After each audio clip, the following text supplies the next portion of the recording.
وما أبرئ نفسي إن النفس لأمارة بالسوء إلا ما رحم ربي إن ربي غفور رحيم. وقال الملك ائتوني به أستخلصه لنفسي فلما كلمه قال إنك اليوم لدينا مكين أمين. قال اجعلني على خزائن الأرض إني حفيظ عليم. وكذلك مكنا ليوسف في الأرض يتبوأ منها حيث يشاء نصيب برحمتنا من نشاء ولا نضيع أجر المحسنين ولأجر الآخرة خير للذين آمنوا وكانوا يتقون. وجاء إخوة يوسف فدخلوا عليه فعرفهم وهم له منكرون. ولما جهزهم بجهازهم قال ائتوني بأخ لكم من أبيكم ألا ترون أني أوفي الكيل وأنا خير المنزلين فإن لم تأتوني به فلا كيل لكم عندي ولا تقربون. قالوا سنراود عنه أباه وإنا لفاعلون.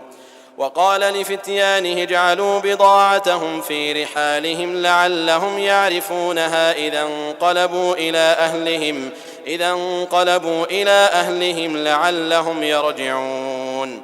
فلما رجعوا إلى أبيهم قالوا يا أبانا منع منا الكيل فأرسل معنا أخانا نكتل وإنا له لحافظون.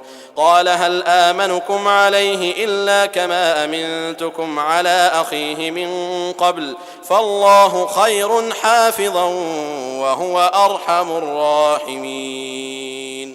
ولما فتحوا متاعهم وجدوا بضاعتهم ردت إليهم قالوا يا أبانا ما نبغي هذه بضاعتنا ردت إلينا ونمير أهلنا ونحفظ أخانا ونزداد كيل بعير ذلك كيل يسير. قال لن أرسله معكم حتى تؤتون موثقا من الله لتأتونني به إلا أن يحاط بكم فلما آتوه موثقهم قال الله على ما نقول وكيل. وقال يا بني لا تدخلوا من باب واحد وادخلوا من أبواب متفرقة وما أغني عنكم من الله من شيء إن الحكم إلا لله عليه توكلت وعليه فليتوكل المتوكلون. ولما دخلوا من حيث أمرهم أبوهم ما كان يغني عنهم من الله من شيء إلا حاجة في نفس يعقوب قضاها وإنه لذو علم لما علمناه ولكن أكثر الناس لا يعلمون. ولما دخلوا على يوسف آوى إليه أخاه قال إني أنا أخوك فلا تبتئس بما كانوا يعملون. فلما جهزهم بجهازهم جعل السقاية في رحل أخيه ثم أذن مؤذن أيتها العير إنكم لسارقون.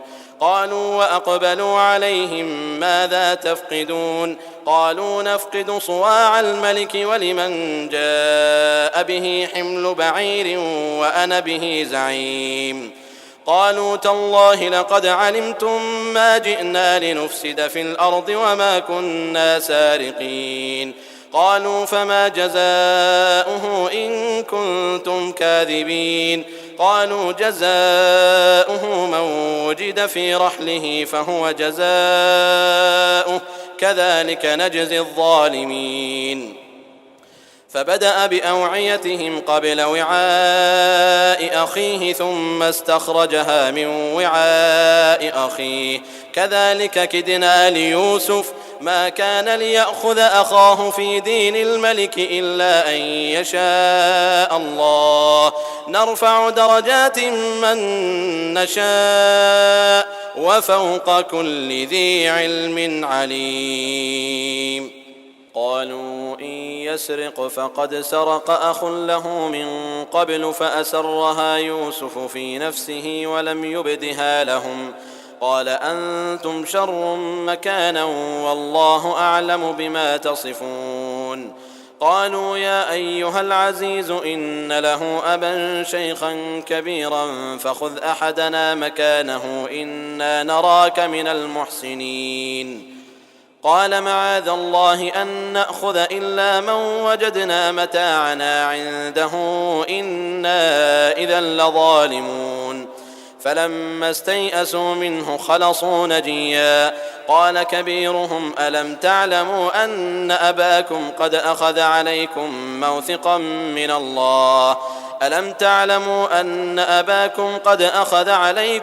موثقا من الله ومن قبل ما فرطتم في يوسف فلن أبرح الأرض حتى يأذن لي أبي أو يحكم الله لي وهو خير الحاكمين.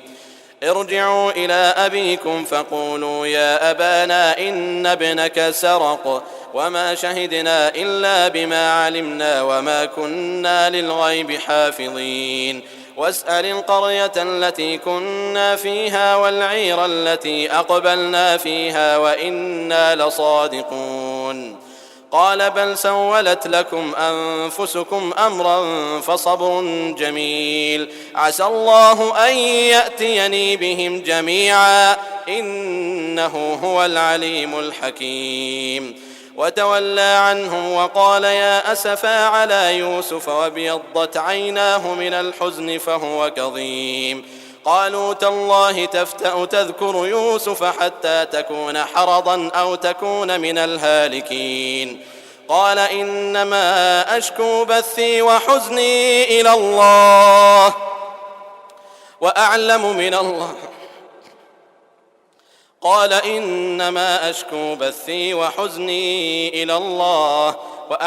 من الله ما لا تعلمون.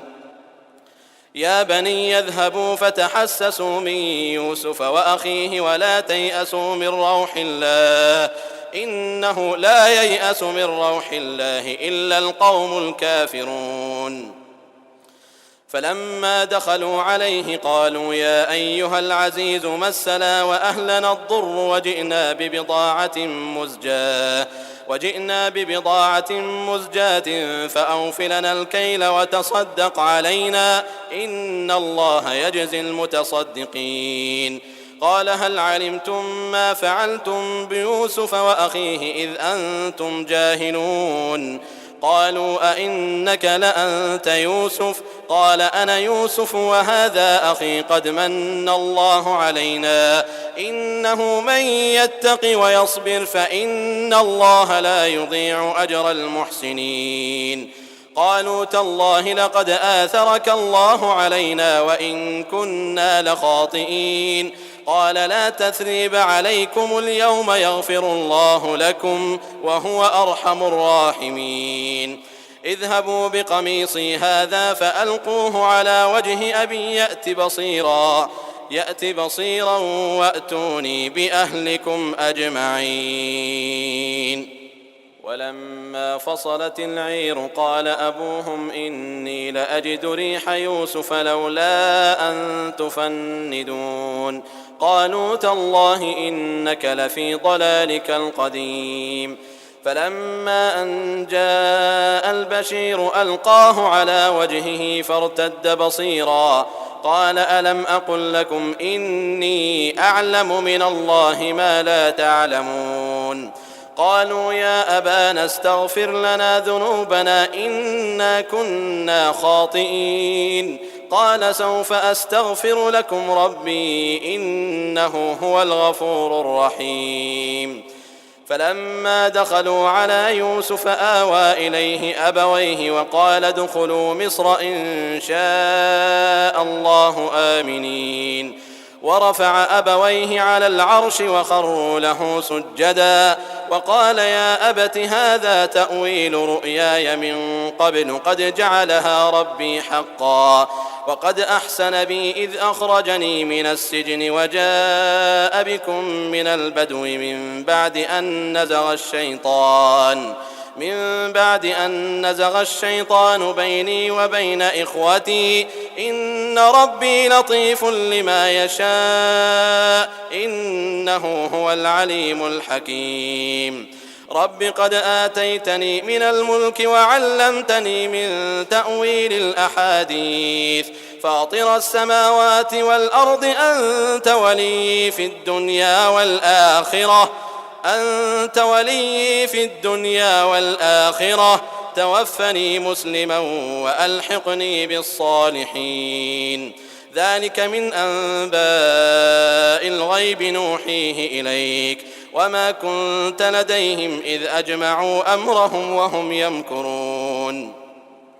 وما أكثر الناس ولو حرصت بمؤمنين وما تسألهم عليه من أجر إن هو إلا ذكر للعالمين. وكأي من آية في السماوات والأرض يمرون عليها وهم عنها معرضون وما يؤمن أكثرهم بالله إلا وهم مشركون. أفأمنوا أن تأتيهم غاشية من عذاب الله أو تأتيهم الساعة بغتة وهم لا يشعرون. قل هذه سبيلي أدعو إلى الله على بصيرة أنا ومن اتبعني وسبحان الله. قل هذه سبيلي أدعو إلى الله على بصيرة أنا ومن اتبعني وسبحان الله وما أنا من المشركين. وما أرسلنا من قبلك إلا رجالا نوحي إليهم من أهل القرى أفلم يسيروا في الأرض فينظروا كيف كان عاقبة الذين من قبلهم ولدار الآخرة خير للذين اتقوا أفلا تعقلون. حتى إذا استيأس الرسل وظنوا أنهم قد كذبوا جاءهم نصرنا فنجي من نشاء ولا يرد بأسنا عن القوم المجرمين. لقد كان في قصصهم عبرة لأولي الألباب ما كان حديثا يفترى ولكن تصديق الذي بين يديه وتفصيل كل شيء وهدى ورحمة لقوم يؤمنون. بسم الله الرحمن الرحيم. ألف لام ميم را تلك آيات الكتاب والذي أنزل إليك من ربك الحق ولكن أكثر الناس لا يؤمنون. الله الذي رفع السماوات بغير عمد ترونها ثم استوى على العرش وسخر الشمس والقمر كل يجري لأجل مسمى يدبر الأمر يفصل الآيات لعلكم بلقاء ربكم توقنون.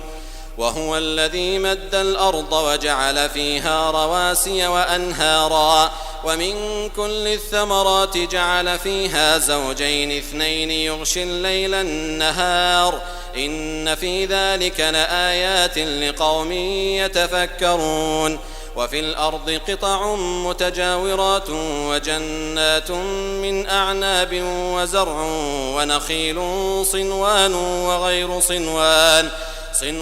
وغير صنوان يسقى بماء واحد ونفضل بعضها على بعض في الأكل إن في ذلك لآيات لقوم يعقلون.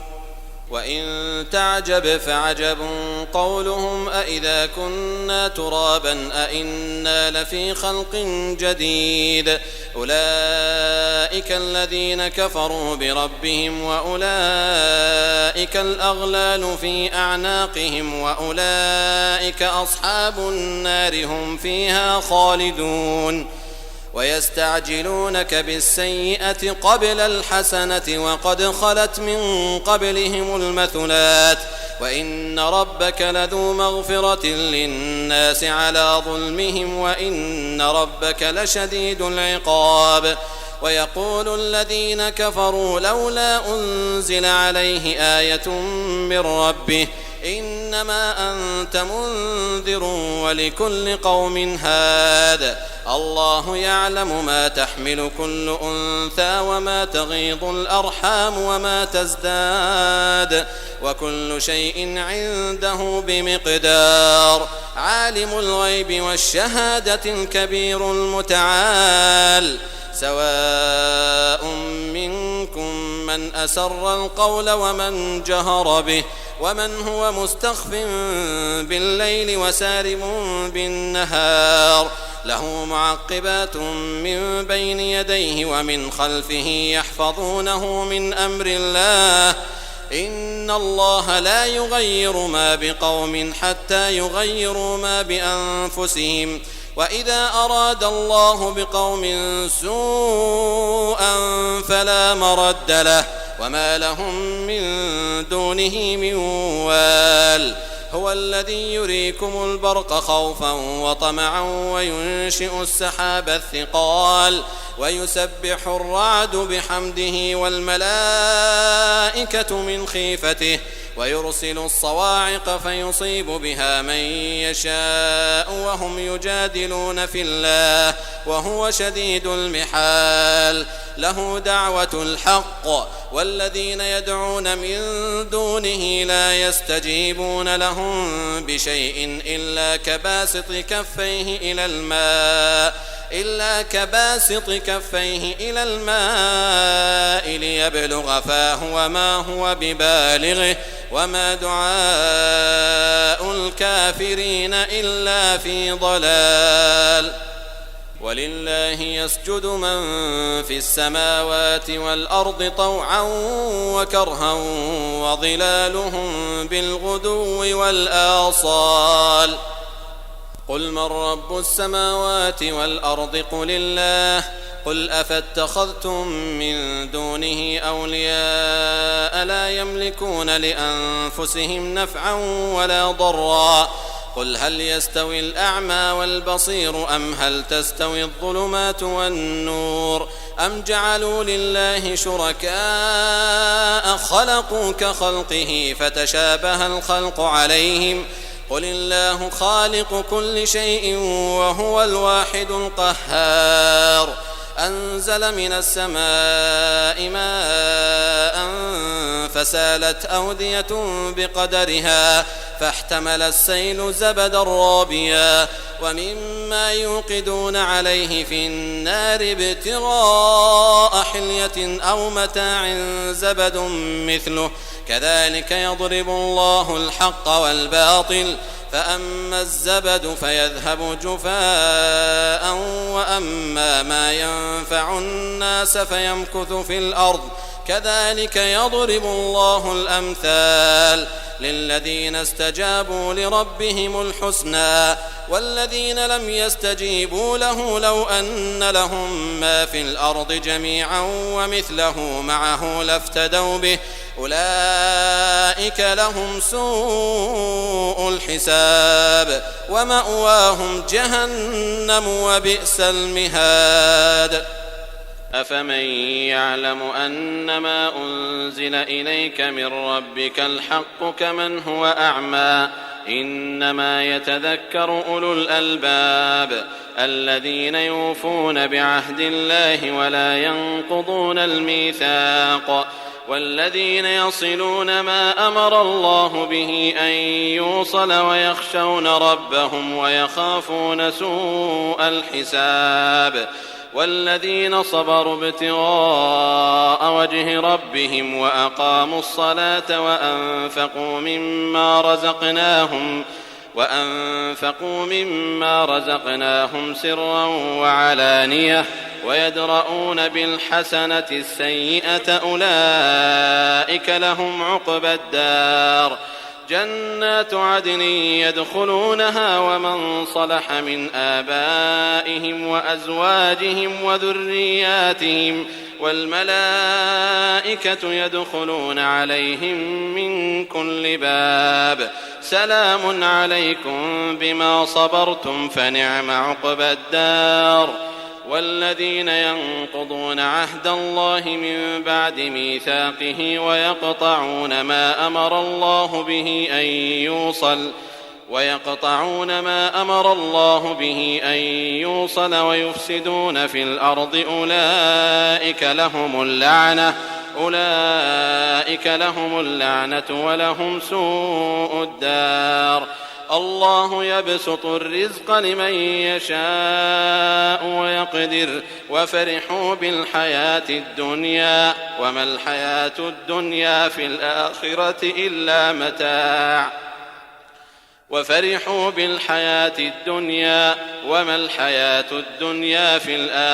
إلا متاع.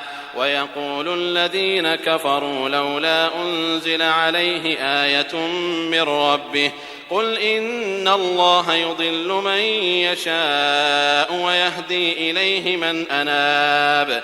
الذين آمنوا وتطمئن قلوبهم بذكر الله ألا بذكر الله تطمئن القلوب. الذين آمنوا وعملوا الصالحات طوبى لهم وحسن مآب. كذلك أرسلناك في أمة قد خلت من قبلها لتتلو عليهم الذي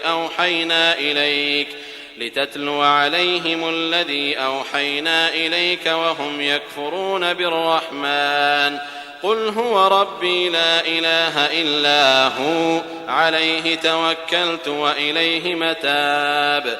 ولو أن قرآنا سيرت به الجبال أو قطعت به الأرض أو كلم به الموتى بل لله الأمر جميعا أفلم ييأس الذين آمنوا أن لو يشاء الله لهدى الناس جميعا ولا يزال الذين كفروا تصيبهم بما صنعوا قارعة أو تحل قريبا من دارهم حتى يأتي وعد الله إن الله لا يخلف الميعاد. ولقد استهزئ برسل من قبلك فأمليت للذين كفروا ثم أخذتهم فكيف كان عقاب.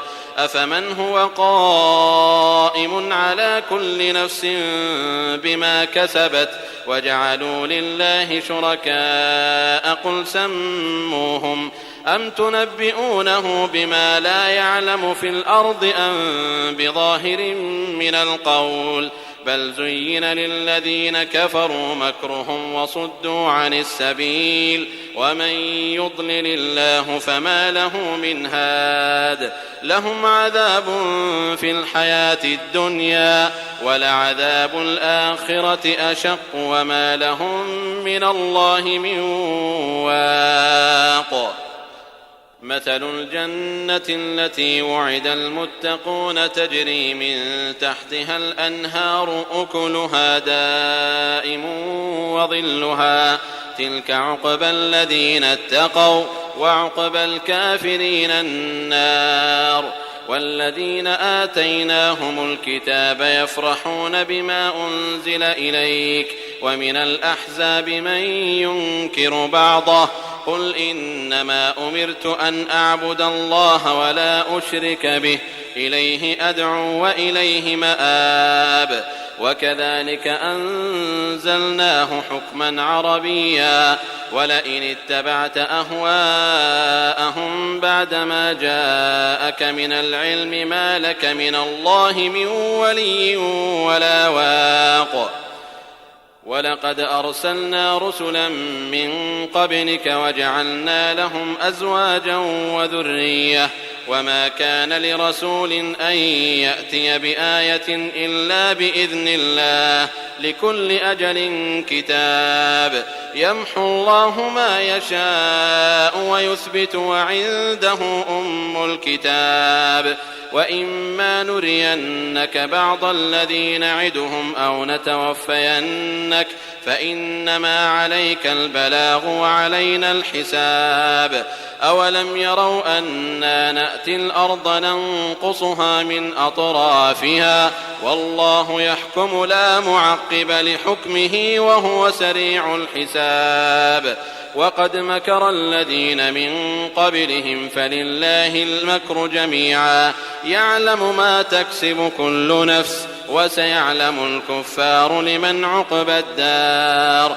ويقول الذين كفروا لست مرسلا قل كفى بالله شهيدا بيني وبينكم ومن عنده علم الكتاب.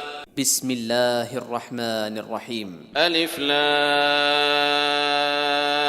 را كتاب أنزلناه إليك لتخرج الناس من الظلمات إلى النور بإذن ربهم إلى صراط العزيز الحميد. الله الذي له ما في السماوات وما في الأرض وويل للكافرين من عذاب شديد. الذين يستحبون الحياة الدنيا على الآخرة ويصدون عن سبيل الله ويبغونها عوجا أولئك في ضلال بعيد. وما أرسلنا من رسول إلا بلسان قومه ليبين لهم فيضل الله من يشاء ويهدي من يشاء وهو العزيز الحكيم. ولقد أرسلنا موسى بآياتنا أن أخرج قومك من الظلمات إلى النور وذكرهم بأيام الله إن في ذلك لآيات لكل صبار شكور. وإذ قال موسى لقومه اذكروا نعمة الله عليكم إذ أنجاكم من آل فرعون يسومونكم سوء العذاب ويذبحون أبناءكم ويستحيون نساءكم وفي ذلكم بلاء من ربكم عظيم. وإذ تأذن ربكم لئن شكرتم لأزيدنكم ولئن كفرتم إن عذابي لشديد. وقال موسى إن تكفروا أنتم ومن في الأرض جميعا فإن الله لغني حميد. ألم يأتكم نبأ الذين من قبلكم قوم نوح وعاد وثمود والذين من بعدهم لا يعلمهم إلا الله جاءتهم رسلهم بالبينات فردوا أيديهم في أفواههم وقالوا إنا كفرنا بما أرسلتم به وإنا لفي شك مما تدعوننا إليه مريب. قالت رسلهم أفي الله شك فاطر السماوات والأرض يدعوكم ليغفر لكم من ذنوبكم ويؤخركم إلى أجل مسمى قالوا إن أنتم إلا بشر مثلنا تريدون أن تصدونا عما كان يعبد آباؤنا فأتونا بسلطان مبين. قالت لهم رسلهم إن نحن إلا بشر مثلكم ولكن الله يمن على من يشاء من عباده وما كان لنا أن نأتيكم بسلطان إلا بإذن الله وعلى الله فليتوكل المؤمنون. وما لنا ألا نتوكل على الله وقد هدانا سبلنا ولنصبرن على ما آذيتمونا وعلى الله فليتوكل المتوكلون. وقال الذين كفروا لرسلهم لنخرجنكم من أرضنا أو لتعودن في ملتنا فأوحى إليهم ربهم لنهلكن الظالمين ولنسكننكم الأرض من بعدهم ذلك لمن خاف مقامي وخاف وعيد واستفتحوا وخاب كل جبار عنيد من ورائه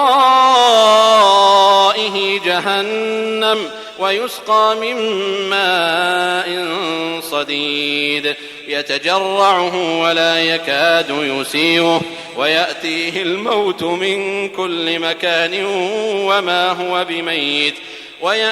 الموت من كل مكان وما هو بميت ومن ورائه عذاب غليظ مثل الذين كفروا بربهم أعمالهم كرماد اشتدت به الريح في يوم عاصف لا يقدرون مما كسبوا على شيء ذلك هو الضلال البعيد ألم تر أن الله خلق السماوات والأرض بالحق إن يشأ يذهبكم ويأت بخلق جديد وما ذلك على الله بعزيز وبرزوا لله جميعا فقال الضعفاء للذين استكبروا إنا كنا لكم تبعا فهل أنتم مغنون عنا من عذاب الله من شيء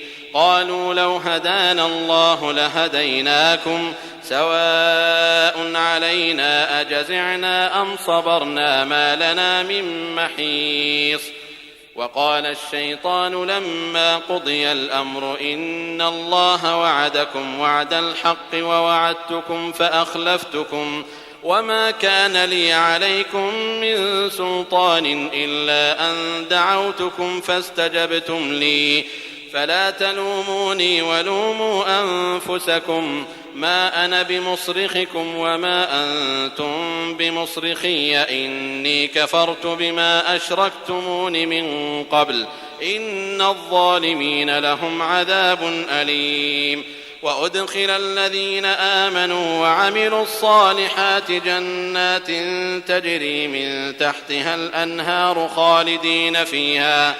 خالدين فيها بإذن ربهم تحيتهم فيها سلام ألم تر كيف ضرب الله مثلا كلمة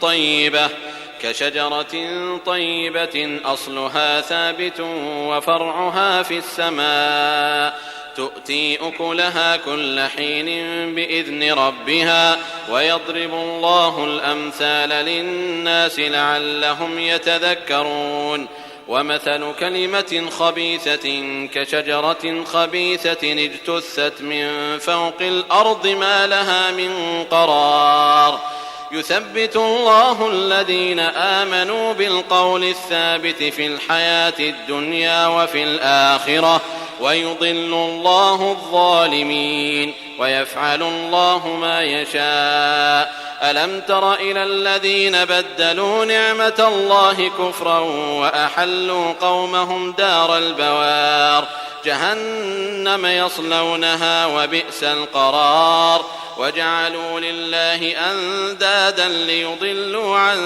سبيله قل تمتعوا فإن مصيركم إلى النار قل لعبادي الذين آمنوا يقيموا الصلاة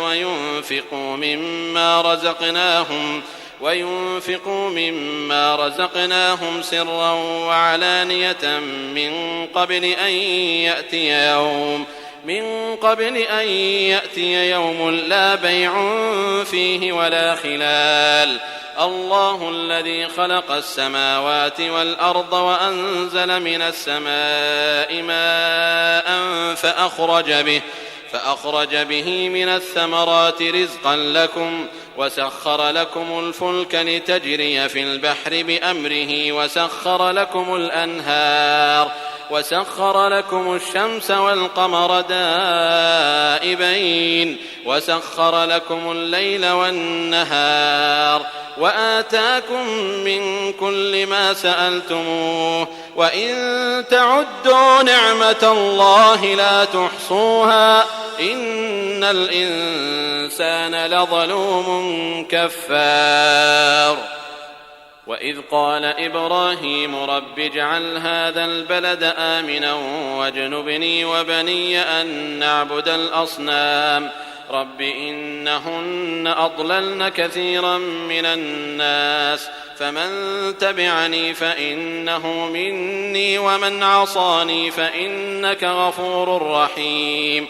ربنا إني أسكنت من ذريتي بواد غير ذي زرع عند بيتك المحرم ربنا ليقيموا الصلاة فاجعل أفئدة من الناس تهوي إليهم وارزقهم من الثمرات لعلهم يشكرون.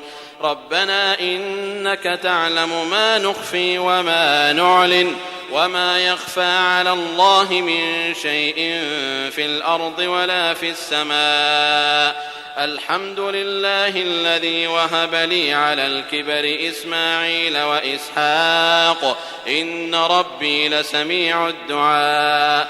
رب اجعلني مقيم الصلاة ومن ذريتي ربنا وتقبل دعاء. ربنا اغفر لي ولوالدي وللمؤمنين يوم يقوم الحساب.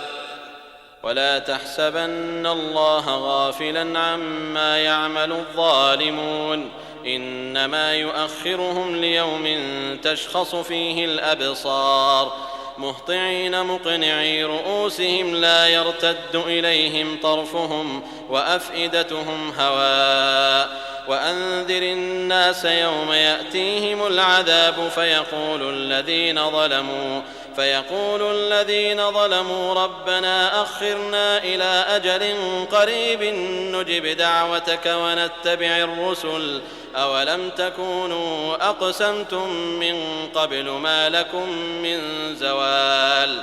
وسكنتم في مساكن الذين ظلموا أنفسهم وتبين لكم كيف فعلنا بهم وضربنا لكم الأمثال. وقد مكروا مكرهم وعند الله مكرهم وإن كان مكرهم لتزول منه الجبال.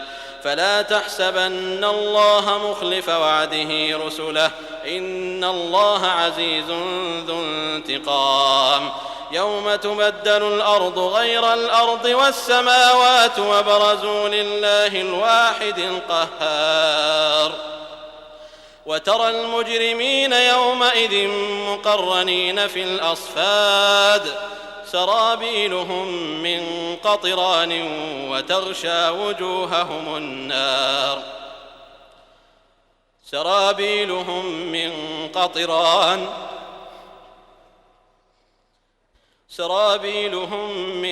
قطران وتغشى وجوههم النار ليجزي الله كل نفس ما كسبت إن الله سريع الحساب. ليجزي الله كل نفس ما كسبت إن الله سريع الحساب. هذا بلاغ للناس ولينذروا به وليعلموا أنما هو إله واحد وليذكر أولو الألباب. بسم الله الرحمن الرحيم. ألف لام را تلك آيات الكتاب وقرآن مبين